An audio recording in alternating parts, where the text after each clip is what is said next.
Neste domingo, em que nós iniciamos a 21ª semana do tempo comum, nós temos diante de nós um grande desafio: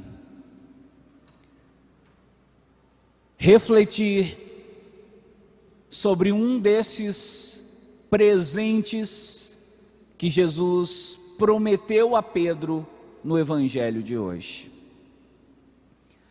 A primeira parte nós já refletimos na missa da manhã e não teremos oportunidade de voltar nesse assunto, pelo menos hoje. Mas a segunda parte é nessa missa que nós vamos fazer. Por isso eu peço a você que pegue agora o seu folheto no Evangelho, para que você possa localizar o versículo 18, que é o versículo sobre o qual nós iremos conversar. Você que está em casa, se quiser também procurar na sua Bíblia, estamos em Mateus capítulo 16, versículo 18. O padre começa a leitura e você, por favor, continue para mim. Por isso eu te digo: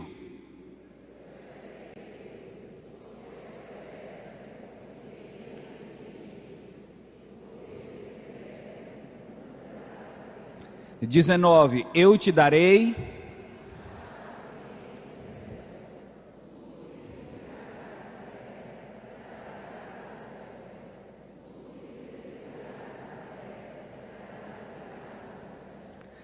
São os dois versículos que representam os dois presentes ou as duas promessas que Jesus faz a Pedro. Sobre o versículo 18 já falamos, agora cabe a nós conversar sobre o versículo 19, onde Jesus promete a Pedro as chaves do reino dos céus. Que chaves são essas?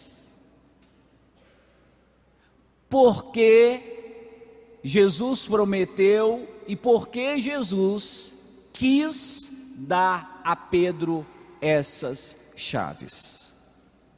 Para responder essa pergunta para você, nós vamos ter que fazer aqui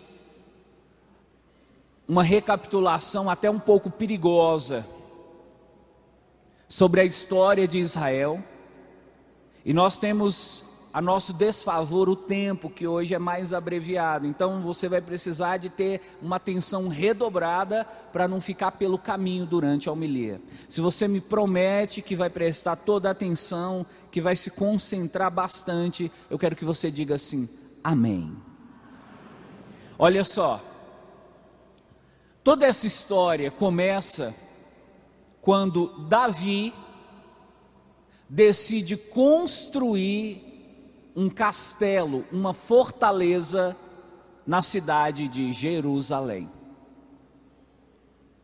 Davi constrói um castelo e ali no seu castelo ele exerce o reinado. Por isso ele é chamado rei de Israel, e é do castelo de Davi, da casa de Davi, que ele exerce o seu poder. Davi foi lutando e foi conquistando muita riqueza. E essa riqueza ele colocava em um depósito, que ficava trancado com chaves. E como o serviço, as responsabilidades, as tarefas eram muitas, Davi decidiu instituir um conselheiro para cuidar dessas chaves e desse depósito onde era guardado o tesouro de Israel. Davi instituiu então essa função de tesoureiro e entregou a alguém da sua confiança. E o tesoureiro era uma função, ele tinha uma função muito, poderíamos assim dizer, muito importante, porque tudo o que o tesoureiro mandasse se tornava lei. O tesoureiro então mandou que comprasse 100 sacos de milho, não precisava nem de perguntar para Davi. Como esse tesoureiro é que cuidava do tesouro, do dinheiro, era ele que ficava administrando o que entrava e o que saía no depósito real, ele adquiriu também esse status de alguém que manda e acontece, de alguém que fala e é obedecido. Mas se você pegar na primeira leitura, aí eu quero que você agora vire o seu folheto e localize a primeira leitura. Você vai ouvir falar sobre um tesoureiro chamado Sóbina. Fala dele aí na primeira leitura. Também não teremos condição de aprofundar nesse assunto, porque isso foi refletido na missa de ontem, às 5 horas. Se você depois quiser, em casa, procure essa homilia da catedral, a missa das 17 horas, você vai ver só sobre esse assunto. Chegou no reino de Israel esse tesoureiro Sóbina. Esse tesoureiro começou a usar do poder que ele tinha para o seu enriquecimento próprio. Deus então, através de Isaías, mandou dizer a esse tesoureiro Sóbina: olha, eu vou destituir você do cargo. Eu vou pegar o poder que está em suas mãos e vou entregar para outra pessoa. Aqui no caso, um homem chamado Eliacim. Agora, pegue o versículo 22 do seu folheto da primeira leitura. Para você que está em casa, Isaías 22, 22. Olha o que Deus promete nesse versículo. Eu começo e você continua. Eu o farei levar.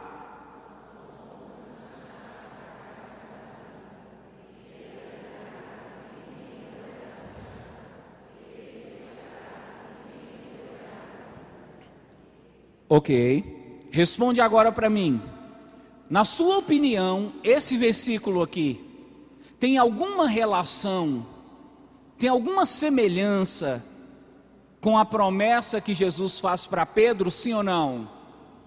Mas então veja, tudo começou lá atrás com esse tesoureiro da casa de Davi.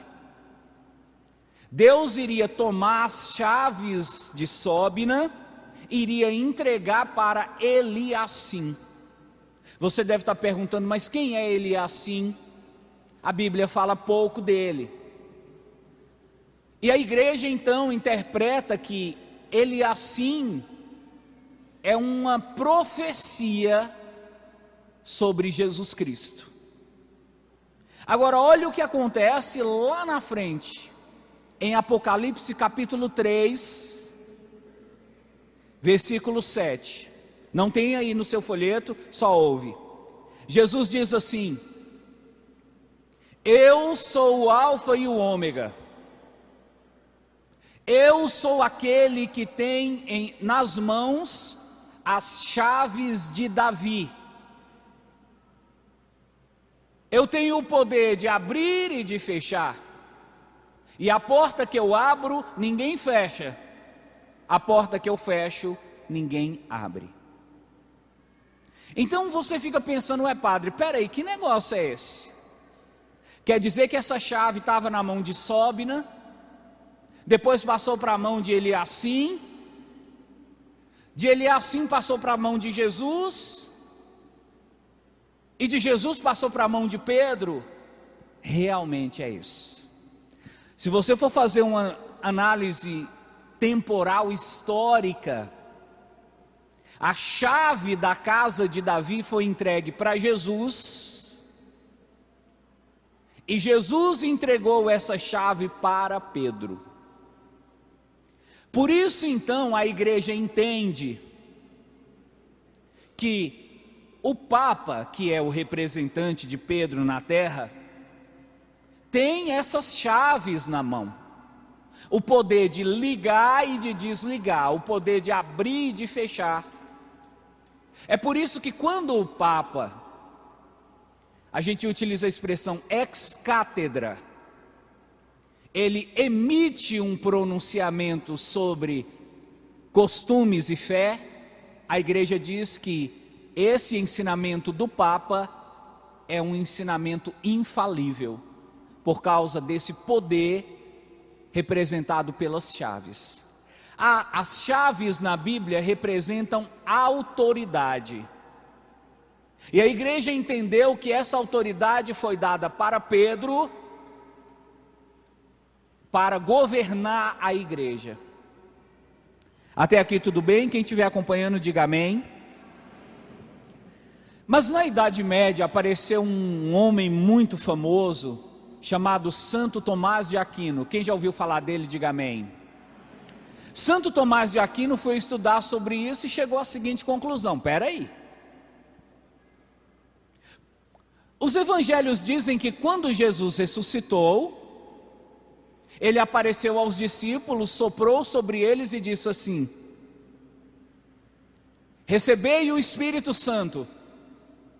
A quem perdoardes os pecados, eles serão perdoados. A quem não os perdoardes, eles serão retidos. O que vocês ligarem na terra, será ligado no céu.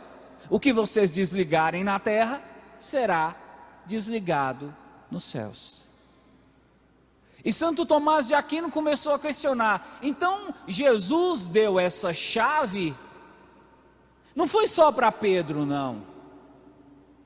Jesus deu essa chave para todos os seus discípulos. A chave de ligar e desligar.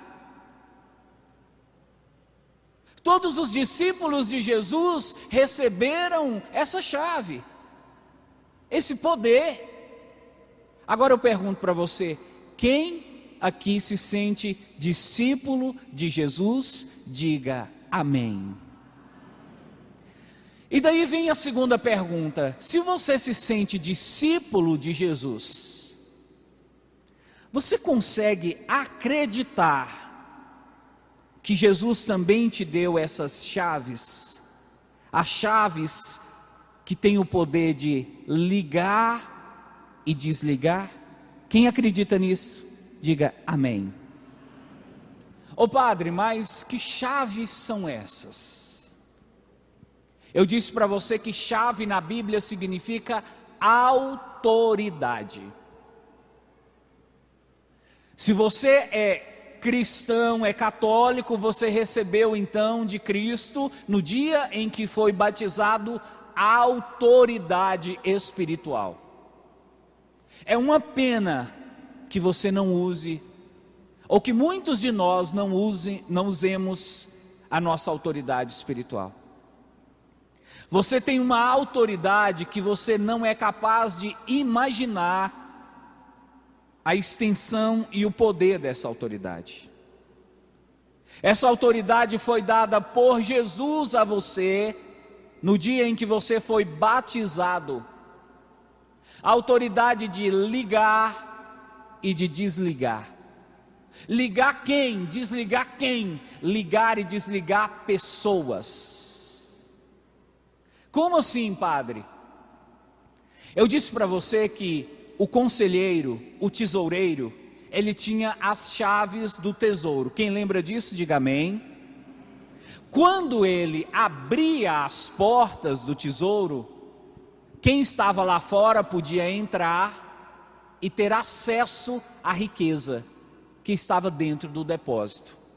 Quando ele fechava a porta, ninguém conseguia entrar. Hoje a igreja entende que o grande depósito de riqueza que existe no mundo espiritual é o reino de Deus. E você tem o poder, você tem nas suas mãos a chave de ligar e de desligar as pessoas, para que elas tenham acesso a toda a riqueza do reino de Deus. Padre, eu não estou entendendo ainda, então deixa eu ser mais claro ainda. O poder de ligar e desligar, você resume com a seguinte expressão: é o poder de aproximar ou de afastar alguém de Deus. Você tem esse poder. Se você quiser, pela sua autoridade, você é capaz de aproximar alguém de Deus, de fazer as pessoas perto de você sentirem: Deus está aqui. Mas se você quiser também, você tem o poder de afastar todo mundo que está perto de você da presença de Deus, a ponto até de algumas pessoas dizerem: eu acho que Deus não existe. Esse poder você tem. Agora, a pergunta que eu te faço: como você está usando esse poder? Você tem afastado as pessoas de Deus, ou você tem aproximado as pessoas de Deus? Qual é a chave que você está usando mais? É a chave que liga as pessoas a Deus, ou é a chave que desliga as pessoas de Deus? Quando você conversa com alguém, quando você se encontra com alguém e o encontro termina, as pessoas estão mais próximas de Deus ou mais distantes de Deus? É você quem escolhe se você quer ligar ou quer desligar. Dependendo do assunto que você puxa, dependendo da música que você coloca para tocar, dependendo da bebida que você coloca em cima da mesa, dependendo do convite que você faz para essa pessoa, ao invés de ligar, você desliga a pessoa de Deus. Sabe por que o mundo tem andado em trevas? Sabe por que as igrejas estão, graças a Deus que aqui na catedral nós não estamos percebendo isso, mas em geral se percebe isso, o número de fiéis diminuindo, porque as pessoas estão utilizando mais a chave que desliga do que a chave que liga. As pessoas muitas vezes gastam o seu tempo em falar, fazer coisas que afastam os outros de Deus do que aproximam os outros de Deus. Para não ir muito longe, pensa na sua família. Pensa nas pessoas que não vão à igreja. Pensa nas pessoas que estão afastadas. Você sabia que você tem o poder de ligar essas pessoas a Deus novamente? Ah, padre, mas eu chamo para vir na igreja. Não é chamar para vir na igreja, querido, porque se chamar para vir na igreja resolvesse alguma coisa, as pessoas da sua família estariam todas aqui. O que faz a chave ligar ou desligar não é um simples chamado, é um jeito de viver, é um comportamento. Você precisa aprender a se comportar como quem liga as pessoas a Deus, porque de nada adianta você vir à igreja, mas você se comportar como alguém que desliga as pessoas de Deus. Você vem à igreja e depois vai para o boteco, você vem à igreja e depois vai para a boate, depois vai usar drogas, depois vai ficar pelas ruas, nas farras, na mulherada. Você desliga as pessoas que estão próximas de você, de Deus, porque elas começam a pensar: ué, fulano vai tanto na igreja, mas fulano tem uma vida tão errada, então a igreja dele não faz muita diferença. Se as pessoas vissem um testemunho mais bonito, se as pessoas vissem em você uma coerência maior, se você fosse um homem de Deus dentro da igreja, mas também fora, muitas pessoas se sentiriam convidadas a conhecer esse Deus que você segue. Sabe por que tem muita gente indo embora das nossas igrejas? Sabe por que tem muita gente entrando em seitas e até se tornando muçulmano? É porque o nosso testemunho já não liga mais ninguém a Deus. O nosso jeito de seguir a Jesus Cristo já não liga mais ninguém a Deus. E se você me perguntar: padre, o que está faltando? Está faltando oração? Não, está faltando amor. Nós, a cada dia que passamos, nós estamos nos tornando pessoas mais insensíveis, indiferentes um ao outro. Dentro das igrejas você chega, você não é capaz de cumprimentar quem está do seu lado, à direita e à esquerda. Você vem à igreja como alguém que vai num estádio para ver o time jogar e não está nem aí com quem está do lado. Você quer é sentir a sua emoção, é receber a sua graça, o amor está se esgotando. Então Jesus hoje nesse dia vem lembrar para você: eu te dei o poder de ligar. Ao invés de ficar desligando as pessoas, ao invés de ficar desmotivando as pessoas, ao invés de ficar insinuando para as pessoas que elas estão rezando demais, que não precisa ir tanto à igreja, você tem é que ligar, é que motivar, é fazer com que as pessoas sigam o caminho de Deus, querido. Porque esse poder foi dado para você e Deus vai cobrar isso de você. Deus vai perguntar para você que é mãe: qual o seu esforço para que os seus filhos seguissem meu caminho? Deus vai perguntar para você que está namorando: você ajudou o seu namorado a seguir meu caminho? Você ligou o seu namorado a mim? Você usou bem as chaves que eu te dei? Deus vai perguntar para você que tem amigos, tem colegas: você está influenciando eles para o bem ou para o mal?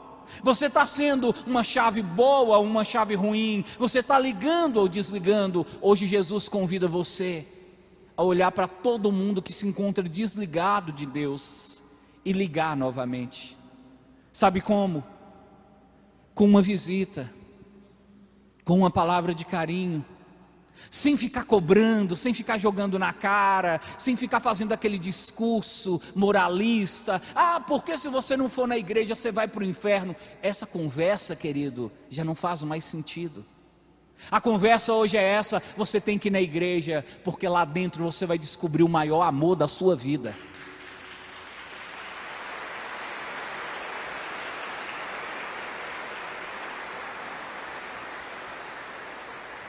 Você tem que ir à igreja, porque lá dentro você vai descobrir que alguém morreu por você na cruz, para que você ficasse ligadinho a Deus, sem moralismo, sem condenação, sem dedo na cara. Se ficar xingando, se ficar cobrando, resolvesse alguma coisa, as igrejas estariam sempre lotadas. Mas o que enche o coração, o que liga as pessoas é o amor. Se tem alguém que está desligado de Deus, se tem alguém que você sente que está afastado, ao invés de ficar cobrando, passa a amar essa pessoa, passa a mostrar para essa pessoa o tanto que Deus a ama e você também a ama, independente de tudo. Quando você age assim, querido, você está usando a chave, e a chave que abre as portas do céu não é nem tanto a oração, é o amor. Quando você ama, o céu se abre e as bênçãos se derramam sobre a terra. Louvado seja nosso Senhor Jesus Cristo. Para sempre seja louvado.